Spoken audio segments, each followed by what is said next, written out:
What's up, everybody? Brian Wagner, lead content creator at Dragzine. I'm here at the IHRA Outlaw Nitro Nationals, and one of my favorite classes is here, Super Stock, and PK race cars, PK race rods, whatever they call themselves, are here in Ohio. They build some awesome cars. Well, Andy is here, and I've always wondered what goes into turning a 2008 Cobalt into a radical race car. So we're going to talk to the man himself, Andy. How's it going, Andy? Going good. How are you? Doing good. Great. Car's looking great. The last time I saw it was you were hoisting the trophy and check up at Norwalk, so we know this is a winner.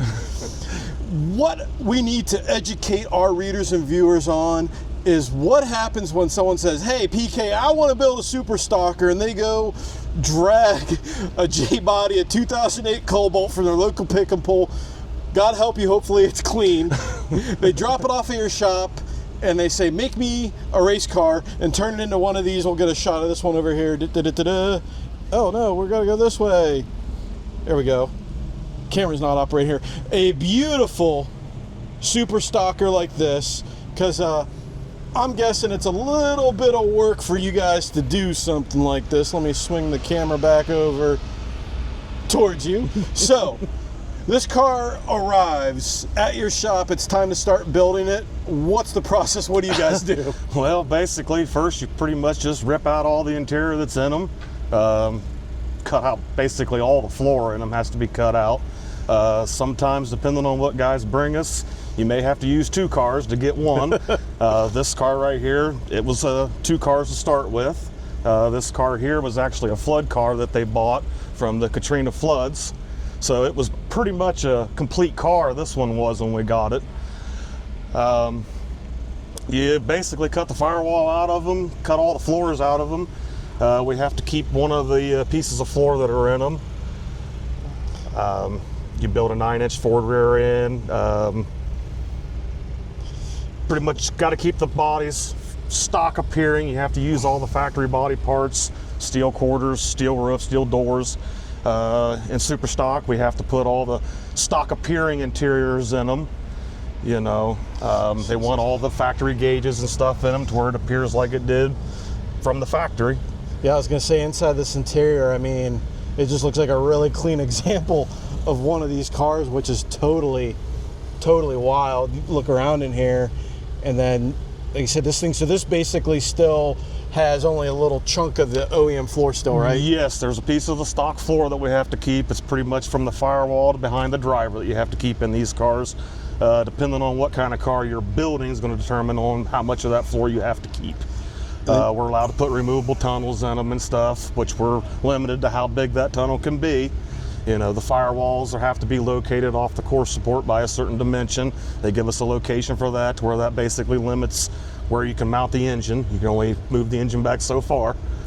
So it's definitely, you've got a pretty tight rule set per se, right? Yes, yes. So you look at these cars from the outside, and you know, you pull off the Weld racing wheels, and it looked like a OEM Cavalier, right? Yeah, minus the big tires. Yeah, and that's, you know, that's cool. I'm gonna come back here and get a shot of this. I mean, you guys do such a masterful job of tucking that tire underneath this car. You know, swing the old gimbal back towards it here, but yeah, I mean, we always try to keep them as factory looking as possible.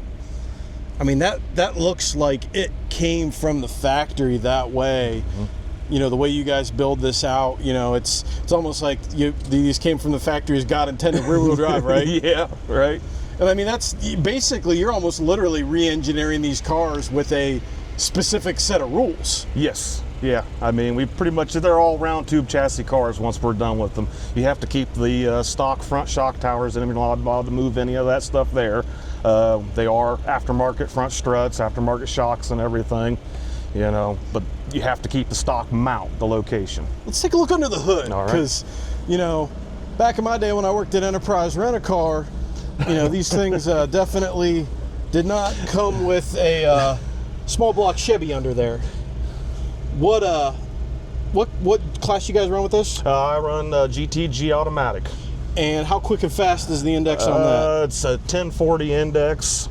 The fastest I've been in it was 929 is the fastest I've been under the index. So it's rolling out for a for a small block Chevy. And I mean, if you look underneath the hood there, it literally looks like the way you guys tuck this in there is it looks like it came from the factory. We're allowed to modify the inner panels in here for tire clearance. That's about the only thing you're allowed to do. You're allowed to notch the frame rails for header clearance.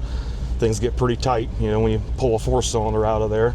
Yeah, and if you look at that too, the way that you guys modify that, if I can get my gimbal to behave. We try here. to make everything look as original as possible, you know, as if it's never been changed. Yeah, I mean, it looks just like OEM, and the way that you guys kind of modify the like you said, the inner panels there.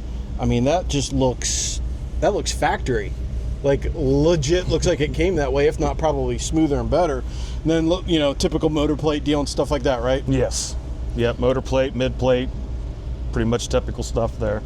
And probably makes it easy. You can go to if needed. You wad the carp out and probably just go to a local pick and pull and get more body panels, right? Yeah, pretty much. I don't know, it's kind of getting a little bit scarce anymore. They're running out of these things by the day. I mean, yeah, I think it's been since 2010 since they've even built one of these cars anymore. Might have to start going out west to find some non-rust ones, right? Yeah, we hang on to any of them that we can find, I know that. So when you know, on the chassis side of the things, when you're building these cars, you're putting a lot into as far as the science, and, you know, I mean, these are like you said, a round tube chassis. I mean, this is like literally almost like a baby, like Pro Stocker. They're almost, pretty right? much identical to a Pro Stock car. I mean, the cage in these cars here, they'll certify to 750. We can make them certify to 650, no problem. Add some more bars. They don't have to certify that, because obviously I won't be going 750s in this, but it does make a better car out of them with all the cage and chassis that's in there. And that's probably something the way with, again, these, I don't think they really appreciate or respect enough with these super stockers how tight and close this racing is, and how you guys have to build these things to really, you know, run in like the soup weather we have. You're limited on horsepower, so you need a good chassis to get the job done, right? Yeah, you got to have a good chassis. The car's got to complete. You know, you got to make perfect runs, basically. I mean, if you're within a couple of thou, you're still getting beat sometimes. So before we wrap things up here, what do you think would be, you know, when you're building one of these cars, what do you think is probably the most surprising or shocking things people don't know about what goes into building them? Besides gutting them to a literal shell. Well, probably how much it would cost. A lot of guys don't understand how much really goes into building one and how much hourly rates are. And I was going to say, it's probably definitely not something we want to mention on air to watch people cringe a little bit, but it's definitely, this is not a beginner's game, is it?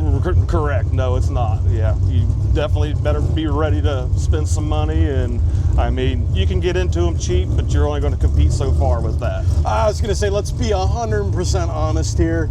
The old saying, you get what you pay for, really hits home and drag racing, especially in super stock, because it's such a cutthroat class. Yes. This is elevated bracket racing. Exactly. Yep. Well, man, thank you so much for showing up the car, All right. and we'll talk to you soon. Thank you for stopping by.